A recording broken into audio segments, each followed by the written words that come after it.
The most terrifying thing about the silence was not the lack of noise, but the sudden absence of a heartbeat that was supposed to be right next to mine. Elias woke up at 3:14 a.m.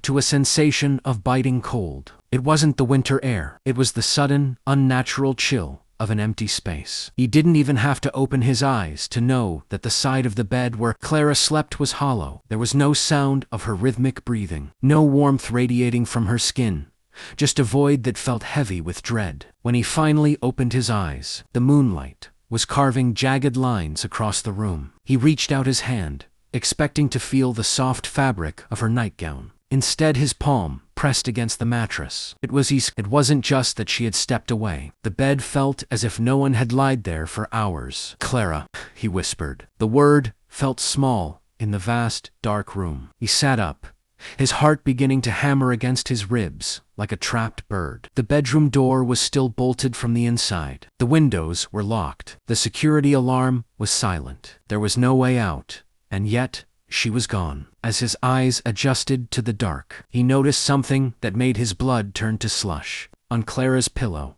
exactly where her head should have been, lay a single withered petal of a black rose. As he reached out to touch it, the petal didn't just move, it crumbled into a fine, soot-like ash that seemed to crawl away from his fingertips. Then, from the darkness directly beneath the bed, came a sound that froze his soul.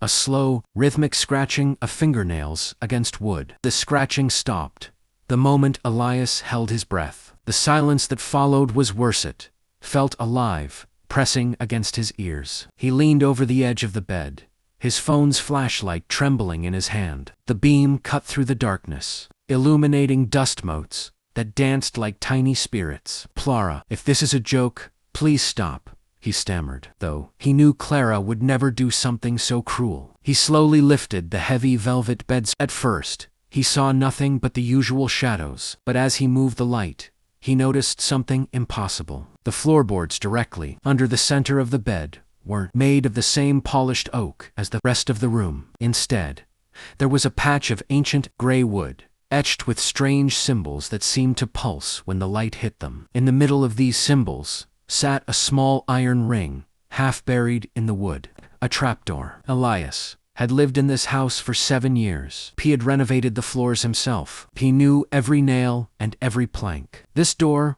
was not here yesterday. With a surge of adrenaline and terror, he grabbed the iron ring and pulled. It didn't creak. It hissed, like a snake being disturbed. As the door swung open, a gust of wind rushed out, smelling of old rain, wet earth, and something metallic, like blood. "Elias." The voice came from the dark hole. It was Clara's voice, but it sounded distorted, as if it were being played back on a broken record. "Elias, it's so beautiful down here. Come and see the garden." He looked down into the abyss. There was no ladder, only a spiral staircase, carved out of raw earth, descending into a depth that shouldn't exist in a suburban home. On the first step lay Clara's silk hair ribbon, stained with that same black, oily ash. He didn't think about the impossibility of it. He didn't think about calling for help. He only thought about the coldness of her side of the bed. He stepped onto the dirt stairs, and as soon as his feet left the bedroom floor, the trapdoor slammed shut above him, plunging him into absolute darkness. The darkness was thick,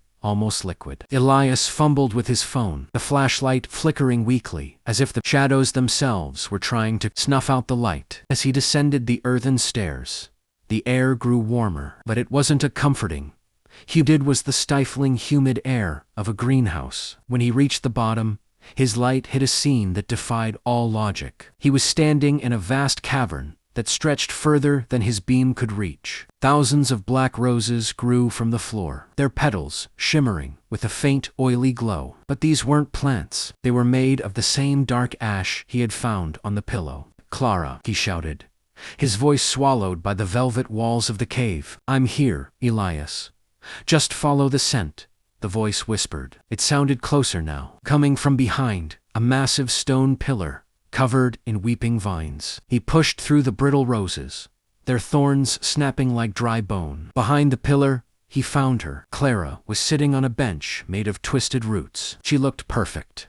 Her hair was brushed, her nightgown was spotless, but she was staring at a black rose in her hand with an intensity that made Elias's skin crawl. "Clara, we have to go now." He grabbed her hand, but he pulled back in horror. Her skin didn't feel like skin. It felt like cold, wet clay. She looked up at him, and for the first time, Elias saw her eyes. They weren't her warm, brown eyes. They were solid black, reflecting his own terrified face like two polished stones. "Why go back to the world of noise and light?" she asked, her voice a perfect mimicry of his wife's tone. "Here, the silence protects us. The house needs a foundation of souls to stay standing in the world above. I was chosen tonight. Tomorrow, it will be you." Suddenly, the ground beneath Elias began to soften, turning into a dark, hungry quicksand of black ash. He looked back at the Clara on the bench, realized she wasn't sitting on the roots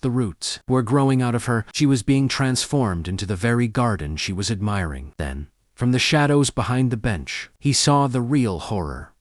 Dozens of other statues, people in pajamas and nightgowns, half turned into black roses, their faces frozen in a permanent, silent scream. Elias felt the ash rising to his knees, pulling him down into the hungry earth. He looked at the creature that looked like Claritha Rose, queen of this night Mirand, then at the wall of frozen statues. His eyes landed on one particular figure, partially covered in vines, whose hand was still twitching. It was the real Clara, buried beneath the ash and the mimic's lies. "You are not her," Elias roared, his hand diving into his pocket. He felt the cold metal of his lighter. He didn't try to pull himself out. Instead, he struck the lighter and held it to the brittle, oil-soaked petals of the nearest black rose. The effect was instantaneous. The ash didn't just burn. It ignited like gasoline. A roar of blue flame swept through the garden, turning the shadows into a blinding inferno. The mimic screamed a sound of grinding stone and shattering glass. As the fire consumed the fake Clara, the roots binding the real Clara withered and turned to smoke. Elias lunged forward, grabbing the real Clara from the receding ash just as the cavern began to shake. The house above was groaning, its foundation of souls crumbling. "Elias, the light," Clara gasped, pointing upward. The trapdoor had reappeared, a small square of moonlight high above them. With the strength born of pure desperation, Elias pushed Clara onto the crumbling earthen stairs. They climbed, as the cavern dissolved into a whirlwind of soot and flame behind them. They tumbled onto their bedroom floor, gasping and coughing. Elias immediately slammed the trapdoor shut. He didn't wait. He dragged the heavy oak wardrobe over the spot, then the bed, then every piece of furniture he could find. As the sun began to rise, the room fell silent. The scratching had stopped. The unnatural chill was gone. But when Elias looked at his hands, they were permanently stained with faint, gray streaks of asha, mark that would never wash away. They sold the house that day and never looked back. But sometimes, in the dead of night, in their new home, Elias wakes up and instinctively reaches out for Clara. She is always there, warm and breathing. Yet, he never looks under the bed, because deep down he knows that the shadow of the hearth is still hungry, and it never forgets a soul that escaped its garden.